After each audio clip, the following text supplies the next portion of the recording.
मनुष्य की उदासी का आरंभ। परमेश्वर ने सभी चीज़ें बनाया। जब परमेश्वर ने पहला मनुष्य आदम बनाया, वह अपनी पत्नी हव्वा के साथ ईडन गार्डन में रहता था। अब तक वे दोनों परमेश्वर का धन्यवाद करते हुए खुशी खुशी रह रहे थे। एक दिन, क्या तुम्हें परमेश्वर ने प्रत्येक पेड़ का फल खाने को नहीं कहा? सांप ने हव्वा से कहा, मैं सभी फल खा सकती हूँ, लेकिन एक नहीं। हव्वा ने उत्तर दिया, यदि हमने उस फल को खाया या छुआ तो हम मर जाएंगे। तुम नहीं मरोगे। सांप ने बनावटी हंसी से कहा, तुम्हें भी परमेश्वर की तरह होना चाहिए। हव्वा उस पेड़ का फल चाहती थी। उन्होंने सांप की बातें सुनी और वह फल खा लिया। परमेश्वर के आज्ञा का उल्लंघन करने के बाद हव्वा ने आदम को भी फल खाने को उठाया।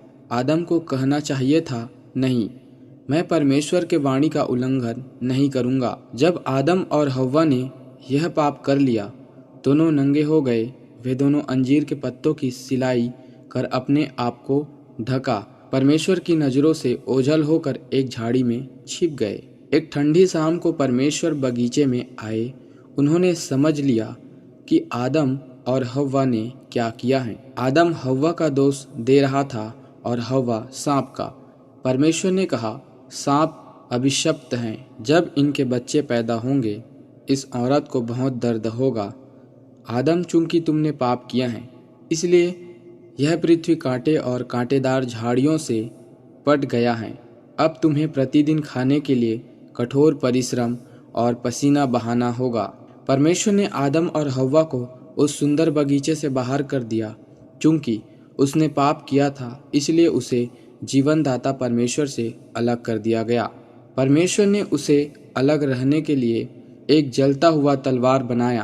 परमेश्वर ने आदम और हव्वा के चमड़े के लिए खाल बनाया। परमेश्वर ने चमड़ा कहाँ से लिया?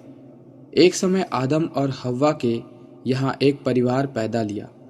उसकी पहली संतान कैन एक माली था। उनकी दूसरी संतान हाबिल एक गडरिया था।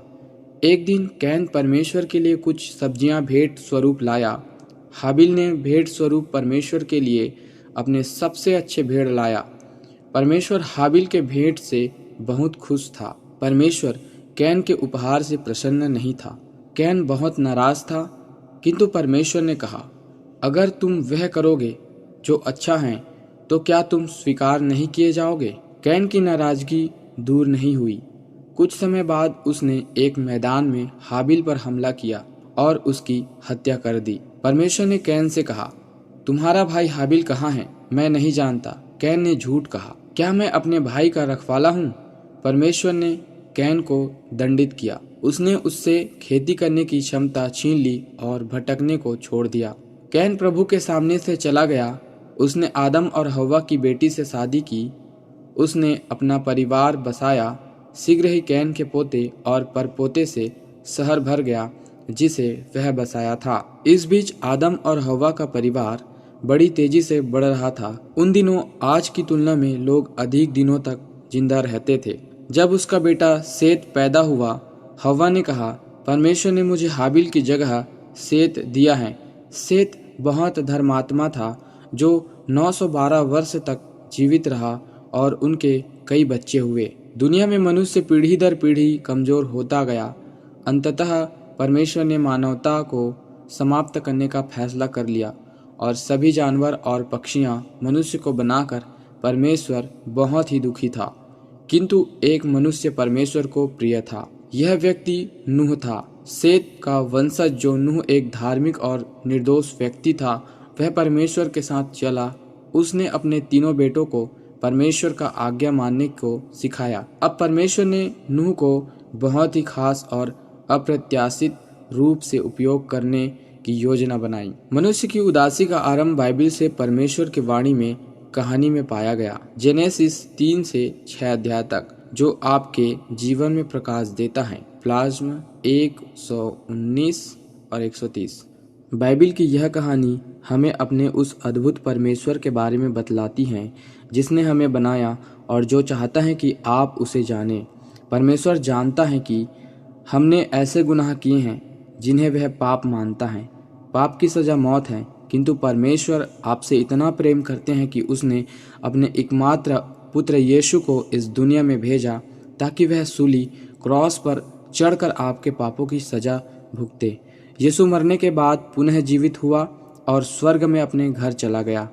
यदि आप यीशु में विश्वास करते हैं और उससे अपने पापों की क्षमा मांगते हैं तो वह आपकी प्रार्थना सुनेगा। वह अभी आकर आपके अंदर बसेगा और आप हमेशा ही उसके साथ बने रहेंगे।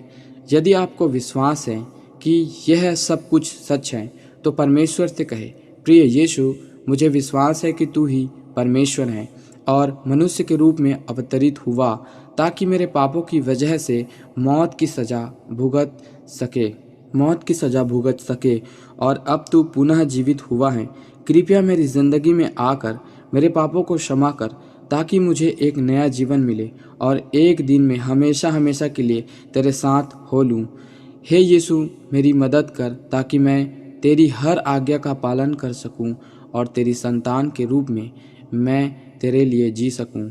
आमीन, आमीन, आमीन। बाइबिल पढ़े और प्रतिदिन ईश्वर से बातें करें। आमीन।